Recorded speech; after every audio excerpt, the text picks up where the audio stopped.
Dude, look at this. High times, right here. Canada just legalized medical. British Columbia bud is literally sitting there. So, it's Canada, Nate. We're in Idaho. What are we gonna do? Ask the Border Patrol nicely? No, look at the map. The border is 3 times longer than Mexico's and there isn't even a fence. You just walk through the woods. We could be international smugglers by dinner. We're broke, man. I'm working part-time at the park and you're delivering pizza. We don't have international drug lord capital. Leaning in, whispering, sell the boat. That old piece of junk he pulled out of the lake. We get 1,400, we buy a pound, we double our money. Shouting, it's a flawless business plan. 11 kilometers through the woods, avoiding grizzlies, just to meet some guy named Frankie in a dive bar. Not just some guy, Topher. Our ticket out of this basement. Clearing throat. Think about it. In 14 months, $3 million. Why isn't everyone doing this? Long pause. Probably the bears, Nate. Definitely the bears. Screw the bears. We are going to be legends. In 2001, two rival groups of nerdy high schoolers became the biggest marijuana smugglers in the United States. 4 years, they evaded the DEA, the FBI, and Border Patrol. They smuggled 17,000 pounds of weed and made $32 million, but jealousy, betrayal, and shady deals eventually brought their empire down. This is the true story of teenage nerds who became drug lords. 19-year-old Norman Nate Neat, a recent high school graduate, works as a pizza delivery driver at Pizza Hut. 27 seconds, he lives in his mother's basement in Idaho. His closest brush with organized crime was watching Scarface on cable TV. But everything changed one day when Nate, hanging out with his friend Topher, was smoking a cigarette and flipping through High Times, a magazine entirely dedicated to cannabis culture. He stumbled on a story that would change their lives forever. In 2001, medical marijuana became legal in Canada. 53 seconds, at the time, Canada had the best buds from British Columbia. Idaho is close to the Canadian border. Nate realizes the best weed in the world is only a few hours away. He could sell it like crazy if he could just get his hands on it. So he turned to Topher and said, "We need to become international drug smugglers." A flawless business plan for a 19-year-old. The problem was, even a single pound costs money and both of them were broke. Pizza Hut didn't pay much, and Topher had a side job at a local amusement park. 1 minute and 22 seconds, but Topher believed in his best friend. He sold an old boat for $1,400, one he'd pulled off the bottom of a lake. Thinking that would be enough to buy a pound, the two of them headed to Canada with their savings. After hours of searching for a dealer across Canada, they ended up in a Canadian bar just to salvage the trip. That's where they spotted an old man named Frankie. Nate worked up the nerve to approach him and ask where they could get 1 pound of buds. Frankie said he had dozens of pounds of top-shelf Canadian weed, but it was all back at his apartment. 1 minute and 50 seconds, Frankie asked. "How much cash do you have?" "Is $1,400 enough for a pound?" "Perfect." "That's exactly what a pound costs," Frankie said. But when Nate went to open the bag to smell the buds he traveled all this way for, Frankie told them that would be stupid because the smell could get them caught. So without weighing it, without smelling it, without even looking inside the bag, they handed over their savings to a sketchy old man they just met in a rundown Canadian bar. 2 minutes and 16 seconds, with a pound of British Columbia buds in hand, they moved on to the hardest part, crossing the border. The Canadian border is 3 times longer than the Mexican border, and there's no fence. You can literally walk through the woods and suddenly realize you're in another country. They weren't going to smuggle weed the way 1,000 others did, hidden in horse trailers, logs, car tires, on their bodies, or even inside their bodies. Their plan was even simpler. Nate would drive home as usual, and Topher would carry their precious cargo across in his backpack. 2 minutes and 43 seconds, Topher had 2 missions. First, walk 11 kilometers through Canadian wilderness. Second, don't run into a grizzly bear. After hours of wandering through the forest, Topher finally saw the first sign of American civilization, an Outback steakhouse. Nate's car was parked outside, waiting. Topher jumped in, ready to celebrate by smoking a freshly smuggled BC bud. It felt like the plan had worked. But after that first joint, something was wrong. This wasn't what they'd come for. 3 minutes and 9 seconds, Frankie had sold them Mexican weed at British Columbia prices. Meaning, Frankie sold them weed grown in Mexico, smuggled into the US, smuggled into Canada, and then the two of them smuggled it right back into the US. They realized in this game you can't trust anyone, not even an old, frail-looking man. But luckily, there were so many people in Idaho desperate to smoke that they could still turn a profit. Nate reached out to his old friend Skus to move the product on the streets because Skus was a super social guy even at 18. 3 minutes and 39 seconds. He sold it all for $2,800 in Coeur d'Alene, Idaho.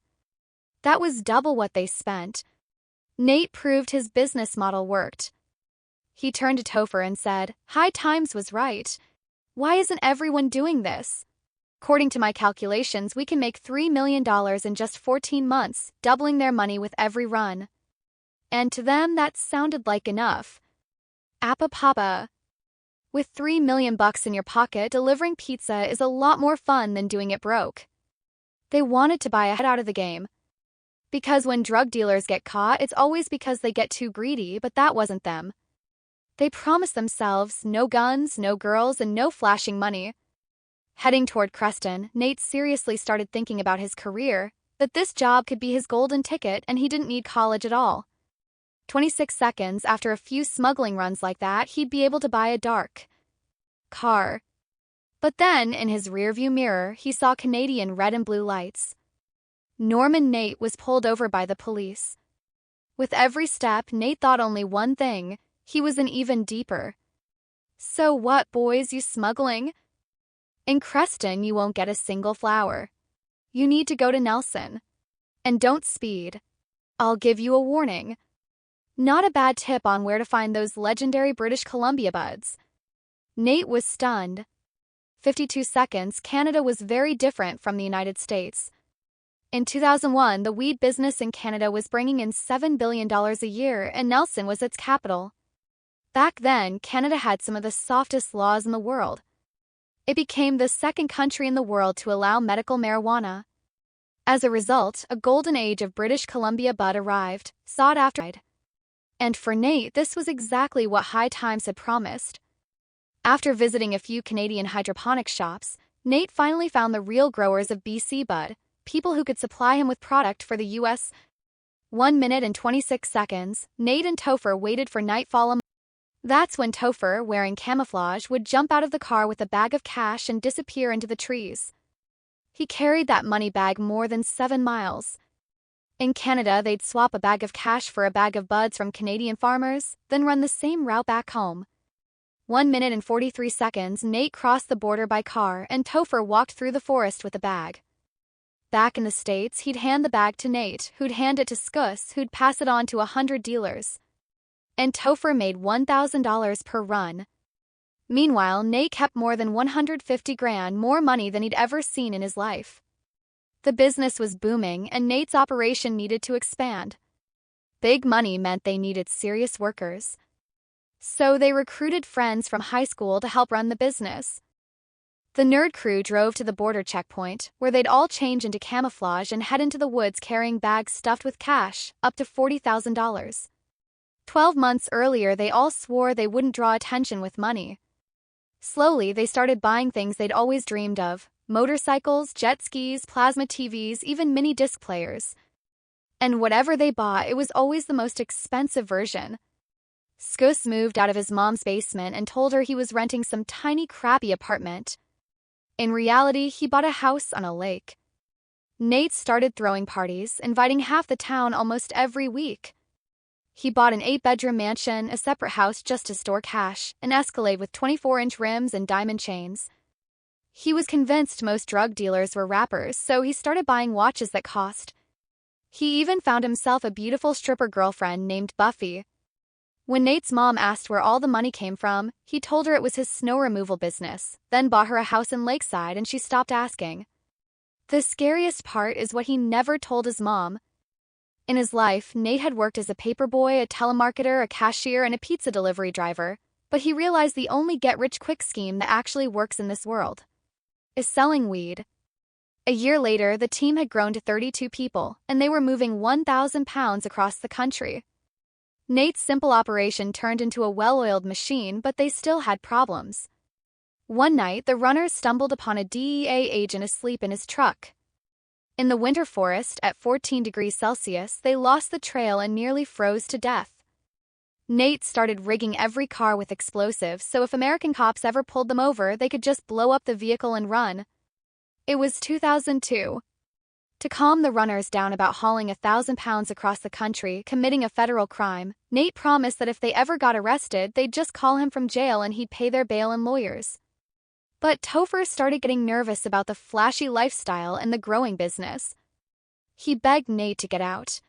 Nate joked he'd never stop until the cops caught him because in his mind he could just pay the best lawyers to walk him out.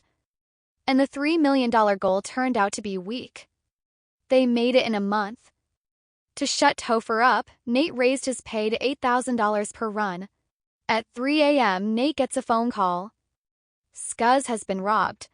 3 masked men broke into his house, held him at gunpoint, and demanded to know where the cash and weed were. Nate had seriously stepped on someone's toes because they knew not only what they were doing, but where they lived. Nate Norman was not the only Ouida teen involved in smuggling. Another young guy, known as Wong, was born in Korea and adopted. Wong grew up in perfect conditions. He played the violin and was an honor student, but at 17, something broke inside him. He transformed from a good kid into a gangster. He spent his days swallowing oxycodone, snorting drugs, driving a lowrider Eldorado, and running his own weed smuggling operation. Wong was very similar to Nate, a nerdy teenager who had suddenly become a drug kingpin, but at the same time, he was his complete opposite. Wong wasn't satisfied with making millions alongside his friends. He wanted the entire market. Nate knew about Wong and the other dealers in the city, but he believed there was so much money in the game that everyone could eat. Wong was desperate to reclaim his share of the territory. He called his former roommate Giovanni with a proposition for a small job to take out Nate Norman, promising $100,000 for the hit, with a $5,000 down payment to be paid later. Giovanni, a guy who had never committed a crime in his life, said, "Why not?" He called his friends and headed to the nearest store to buy everything they would need, a tarp, gloves, and rope. Wong threw himself an alibi party so as many people as possible would see that he wasn't the one who killed Nate. But instead of committing the murder that night, they broke into Scuzz's house, stealing several pounds of weed and $40,000 in cash because Giovanni still hadn't received the initial $5,000 payment. He thought, why not make some money first by robbing Nate's crew and then kill him later? When Nate found out about Scuzz's robbery, he assumed it was the cartel, but he had no idea he was actually entering a territorial war with another nerdy blackmailer. For the first time, Nate was truly scared. He moved out of his house and rented another one on the other side of town. He slept with a loaded gun under his pillow. For the rest of the summer, Nate tried to keep a low profile and moved in with his girlfriend, Buffy. But after he broke both of his arms in a bicycle accident, Nate developed a serious addiction to painkillers. Even worse, Buffy couldn't take care of him. She had just gotten breast augmentation surgery. Nate lived in constant fear, hooked on opioids. And to make things even worse, his girlfriend had very large breasts. On November 13, 2002, a lumberjack discovered a murdered boy in the woods. Police identified him as Brendan Butler. His parents were in shock. They told officers he played the violin and was an honor student. But digging deeper, police uncovered that Brendan Butler had been living a double life under the alias Wong. He was a major dealer distributing weed across the United States, and his biggest business rival was Nate Norman. Nate had gone from being a pizza delivery guy living in his mother's basement to the king of a smuggling empire that even the cartel envied. Some of Nate's dealers were arrested. Police found them with cash, drugs, and weapons. From jail, the dealers made their one allowed phone call, and police overheard them saying, "Tell Nate I'm in jail." The DEA, FBI, and Homeland Security now knew that Nate Norman was the man behind the entire operation. But what happened to Wong or Brendan Butler? You see, Wong never suspected that his own hired killer would turn on him. He was so high that he literally forgot he owed money. After withholding the $5,000 for months, Wong drove Giovanni into the woods, the place where he planned to bury Nate's body after the murder. Giovanni once again asked for the down payment. Wong replied, "Don't worry about it, man." Giovanni snapped, He wrapped his hands around Wong's neck and squeezed harder and harder. Wong begged to be let go, but Giovanni didn't know how to stop. After strangling Wong to death, Giovanni slit his throat to destroy fingerprints, took the money, and left Wong's body in the very spot where Nate was supposed to be buried. That's when Nate realized it was time to get out of the game. Everyone on his team believed he might be responsible for Wong's murder. At dawn, all the runners gathered at a hidden spot to pack their things and leave the city, but instead of running, they just smoked weed and reminisced about the good old days. That's when the FBI arrested the runners, the managers, the dealers, everyone except Nate Norman.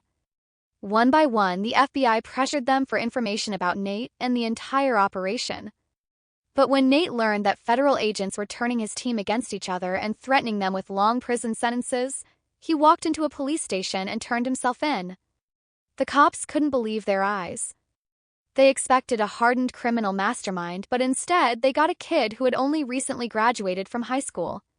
According to federal estimates, 2,500 pounds of weed had been smuggled into the country. In reality, they had moved over 17,000 pounds across the border, earning $32 million before even fully leaving their teenage years. I believe these kids embarrassed the United States government. Giovanni was sentenced to life in prison for the murder of Brendan Butler. Scuzz and Topher received 2 years in prison, and Nate Norman was sentenced to 12 years. As of today, Nate Norman was released from prison on December 10, 2013. He now successfully runs a legal HVAC business, and it seems like life has worked out for him. Topher Clark was killed in a shootout in February 2019. That's how life goes. Today you're a nerd, tomorrow a drug lord. That's all for today. Subscribe to the channel, hit like, tell me what you think of this story in the comments, and I'll see you in the next episode.